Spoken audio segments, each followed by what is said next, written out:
Vahoaka malagasy tompolasy tompovavy tsara ihany averana amin'ny vahoaka ary fantany vahoaka tsara inona ny antony mahatonga antsika anaty maizina tsisy jiro ary mahatonga antsika tsisy rano. Voalohany dia tsy fahaizan'ny mpitondra mitantana ny firenena satria tsy hainy mihitsy ary mody tsy fantany satria ny azy tsy ny fanajana vahoaka sy ny zavatra ilain'ny vahoaka ny laharam-pahamena, tsy ny zo fototra ny laharam-pahamena fa zavatra hafa. Tsika dia samy mahita fa zany rano fisotro madio zany dia zo fototra ary tsy azo atao ankilabao. Tsika zao dia miaina ohatra ny tany amin'ny 18e siècle nefa tsika zao efa taonjato fa raika amby roapolo. Tsy azo ekena zany tompolasy tompovavy. Ny antony dia tsotra, tsy fahaiza mitantana hoa fa faharoa manaraka an'izany dia kolikoly avolenta. Fatatsika tsara, fatapoky, fatam-pirenena fa rano fisotro madio zany dia mila investissement. Mba niasa lova zareo misy hoe projet Jirama Water Free. Zay Jirama Water Free zany efa tamin'ny fitondrana tamin'iza ministra, fon'iza ministra efa vita amin'ny projet zay avitana ny rano rehetra fisotro madio ao Antananarivo mitetina any amin'ny 200 millions d'euros. Tsy mandroso misy ny fanjakana momba an'izany fa lozany mividy manao stade municipal, manao stade andaniam-bola amina millions de dollars maromaro kanefany tsy manara-penitra stade Barea. Anatin'izany koa ny teleférika, investissement midona amin'ny rindrina, tsy ilain'ny vahoaka, tsy mamaika amin'ny vahoaka malagasy fa mamaika fotsiny ny mpitondra sy Andry Rajoelina. Mampalahelo zany fa tsika tsy tokony manaiky an'izany mihitsy.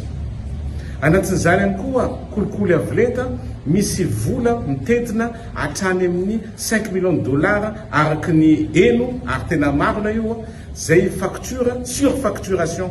Zany hoe ny fanjakana zany mandohan'le manome jiro reny dia surfacturena amin'izay hony miandry elaela le olona tsy voalotsiny na ny volany dia amena surfacturation dia rehefa voaloa aveo dia mitangana be ny vidin'le izy ka mahatratrany amin'ny 50 millions de dollars isan-taona. Zany zavatra manjoantsika. Tsy hoe Jirama ny olana fa le mpitantana atao amin'ny faikany mihitsy ny fitondrana ny olana fa tsy Jirama ny olana.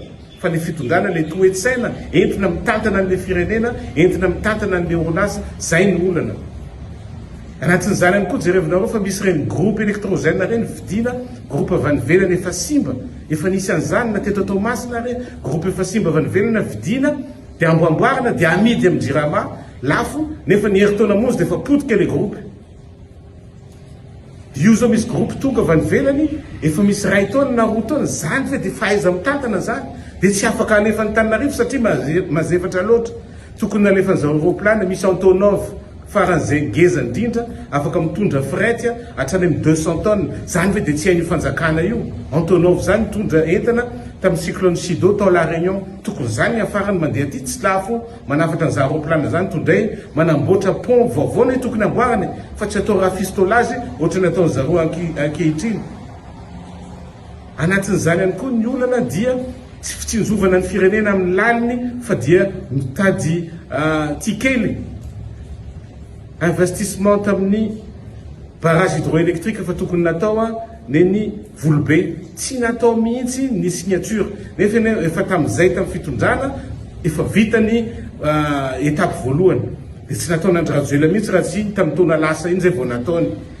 Miandry 7 taona avy aty afara fa izy manao soni anefa nazadiny fa manamboatra barrage hydroélectrique any amin'ny 4 taona any ny manamboatra azy. Zany ny Volobe ny sahofoka sy ny sisa dia tsy hita fotsiny natao tsy hita maso satria tsy lahara-pahamena aminy. Ka tsika malagasy mihitsy zany tsy lahara-pahamena amin'ny fitondrana ary hitsakitsany tsy tiany tsy haiko ny azy dia izy mangorokarena isan'andro dia zay ihany ny tanjony fa ny vahoaka malagasy dia mikrosofahana mampalahelo. Tsy azo ekena zany tompolasy tompovavy. Ka zany teny amintsika raha misy olona midina an-dalabe dia azoko tsara arariny sy hitsiny fa za manimba zavatra fotsiny. Zay.